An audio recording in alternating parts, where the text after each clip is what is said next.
Done. And with 4 minutes to spare, I gotta send this off to Miss Ivkovich.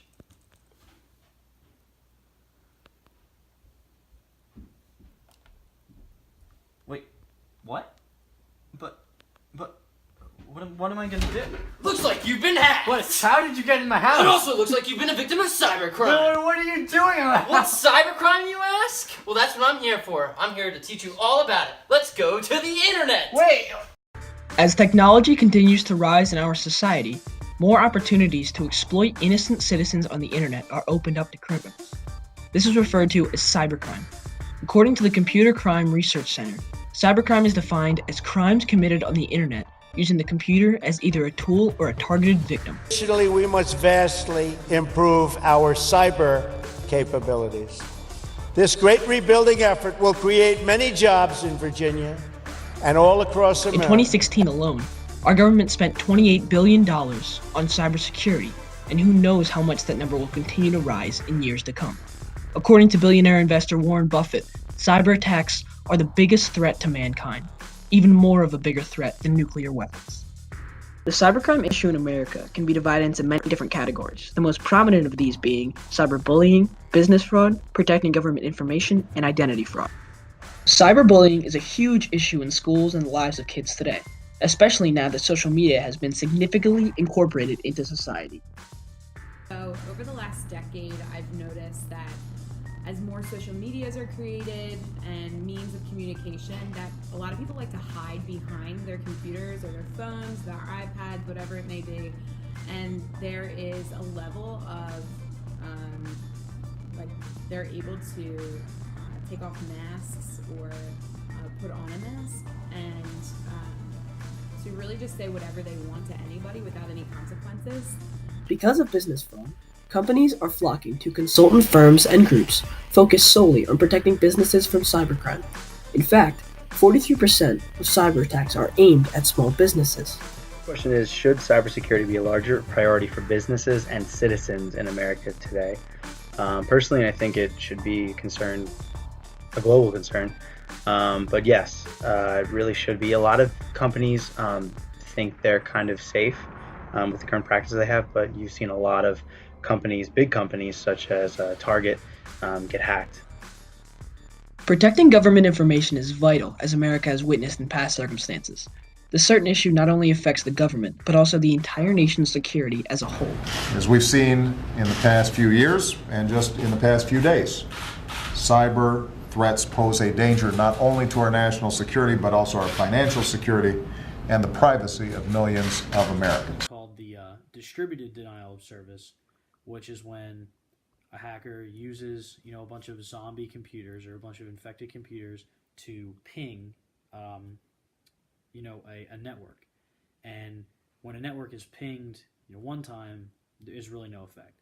But if you reciprocate that 1,000 times, maybe a few more thousand, it's going to take time. It's going to slow down the network, and it could prevent, a business from functioning properly because all their bandwidth is going to be taken up by these pings.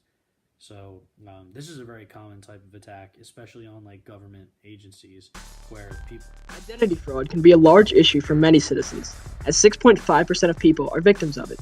In 2017, identity fraud costed about $16 billion in effort to defraud victims. Famous cyber criminal Roman Seleznev was convicted in Seattle for his role in a hacking scheme that caused 3,700 financial institutions more than $170 million in losses. He received a 27-year sentence, and on his laptop he had more than 1.7 million stolen credit cards. Probably the most threatening and dangerous aspect of cybercrimes is the idea that it can result in physical crimes. Predators, or people hunting online for personal information, such as addresses and phone numbers, is a very concerning issue in the cyber world, especially for uneducated and unprotected children. Oh, whoa, where are we? We're on the internet, a place full of exploration, adventure, and sadly, crime. What do you mean? What kind of crime happens here? What even happened to me? Nate, you've been hacked. It's an issue that many Americans face today. It needs to be addressed as lots of identities and information is stolen. Huh, that sounds pretty serious. What are people doing to address it? Let's find out! This leads us to the question, what is cybersecurity? According to Palo Alto Networks, cybersecurity refers to a set of techniques used to protect the integrity of networks, programs, and data from attack, damage, or unauthorized access. In an effort to ensure functional cybersecurity, the United States government recently took action in 2017, passing the Strengthening State and Local Cybercrime Fighting Act of 2017. This particular bill provides training for law enforcement officers and investigators to prevent and resist cyber threats and crimes. It also authorizes the National Computer Forensics Institute to prevent and prosecute cybercrime. This bill was in heavy favor of Congress after receiving a 408-3 vote in the House because of its prevalence in society. Not only is the government working on ways to protect people on the internet, but also our Catholic schools.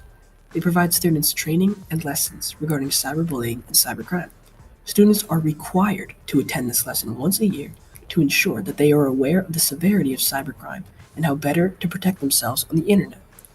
Theology teachers counsel students regarding how much information they should put out on the internet and provide information on how people should react to cyberbullying situations. To learn more on this aspect of cybersecurity, we went to a local Catholic school to interview a theology teacher who teaches students these annual lessons. I think education is the most important component. I think the more people talk about it, less putting it under the rug. Not saying that here we do that, but the more that it's talked about, the more real life scenarios that we hear about, the more real it can become, and more people are made aware of it. It's going to take the collective we to put in place a real robust collective defense for cybersecurity.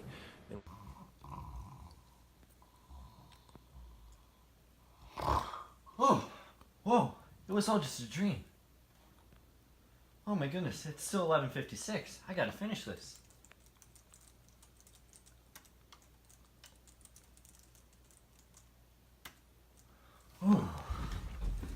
Stay safe on the internet, kids.